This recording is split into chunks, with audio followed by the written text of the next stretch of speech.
You ever get the feeling that you've tried to do too much? I get that all the time. I feel like I try to do as much as I can to oh, I gotta mute this or it's gonna be too loud. I try to do as much as I can sometimes to the detriment of everything I've tried to do. Try to, and June is like that. June's one of those months, and I don't know if it's because it's all online or whatever, but um, it just seems to me that June, every single Saturday, Sunday in June, has got all sorts of different pulls at it. Like there's different things that are going on. You got the church anniversary, you've got Canada Day, you've got Father's Day, you have got Indigenous Day, you have got when I forget that Refugee Sunday.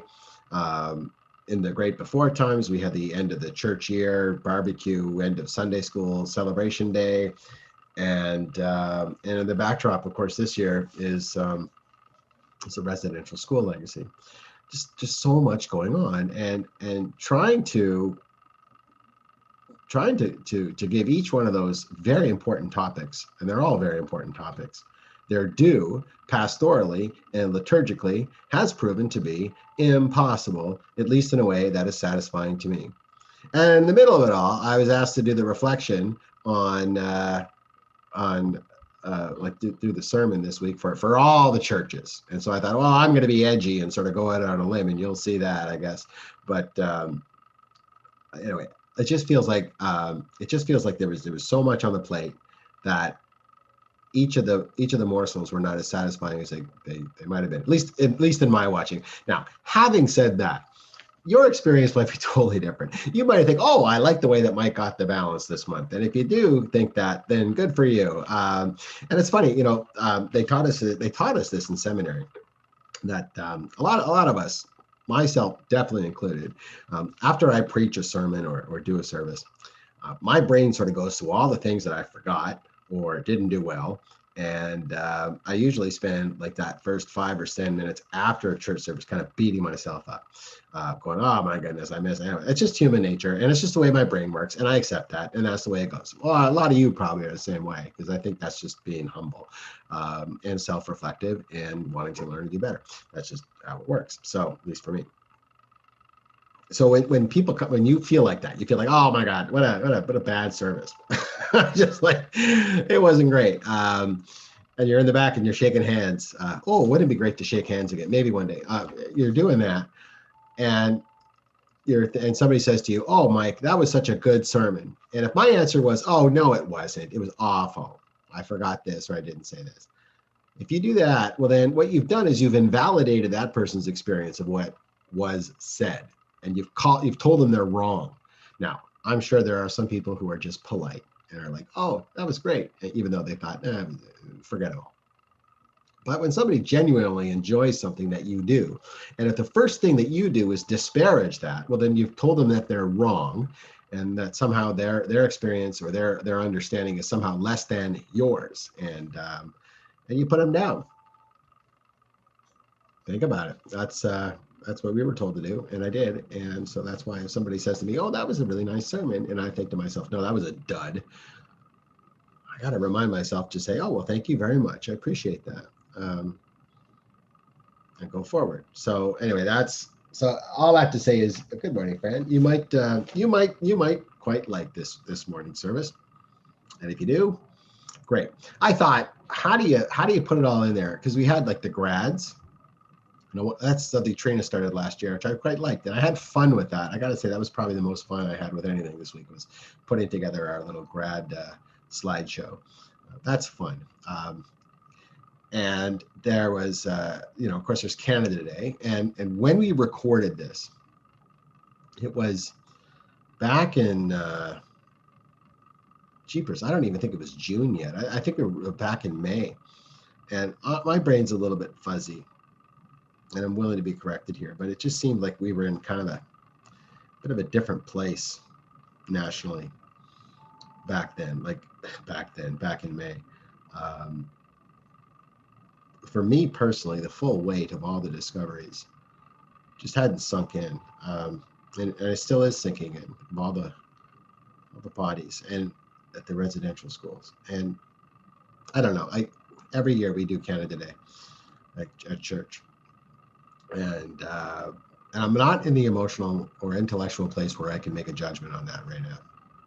Just not. So, but back there, the prayers that I got were United Church stuff about Canada Day. We put that in, and we always sing Canada Day.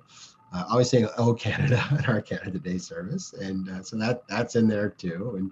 And when all of those decisions are being made by me alone, frankly, and that's the other drawback of this is it's put our liturgical decision making process in isolation.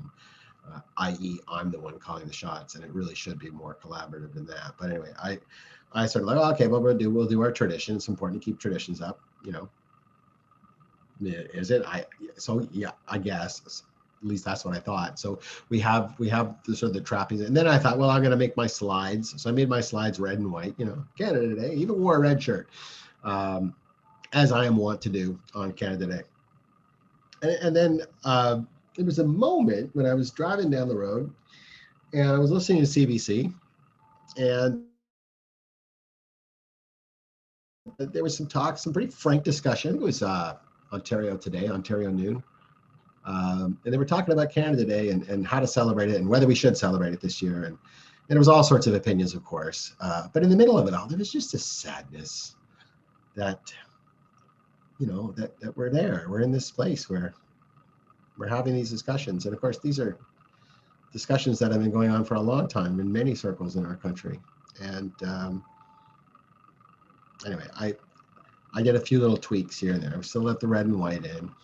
I feel like I needed to add some more emphasis into the pastoral prayers.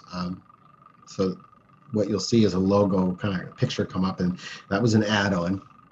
At one point during Canada, singing "Oh Canada," because I've got this film editing program that I quite like it. I do find it a lot of fun to work with. I added like all these fireworks to "Oh Canada."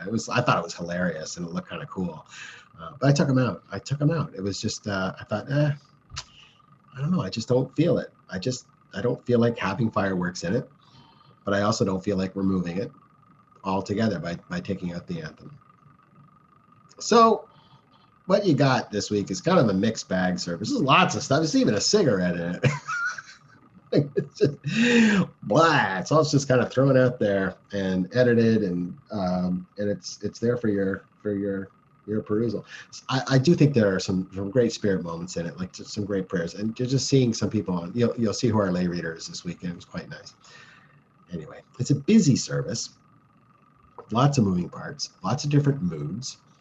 And I do think that it is. I do think it's like going to that buffet, or the potluck, and having a plate that is just so full of little bits of good stuff that you don't get to fully experience things that might be good on that plate because it's crowded.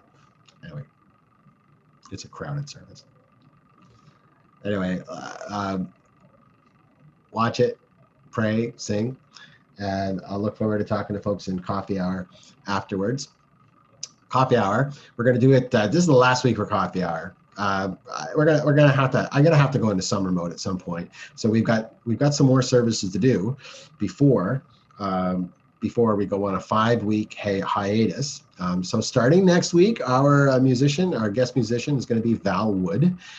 We have a special lay reader with a message to the congregation coming up for next week, which I'm looking forward to. And for the rest of the service, I honestly don't know what I'm going to do, but I do want to feel like I need it to be just less than this week. This week is a lot. And maybe that's just true to life, like it has been a lot news-wise. It has been a lot to take in. It has been a lot that we are called to mark and celebrate and recognize. And maybe this service just kind of reflects that. And it's just life thrown up on your screen on YouTube today in all of its shortcomings and all of its complexities and all of its wonder. All right, so I'm not going to beat myself up over it so much anymore. So we'll see what you think, though, especially with the smokes. I hope to see a coffee hour, if that, no other reason, just to say goodbye for a couple months, at least two-dimensionally wise, and maybe to spend some time dreaming about what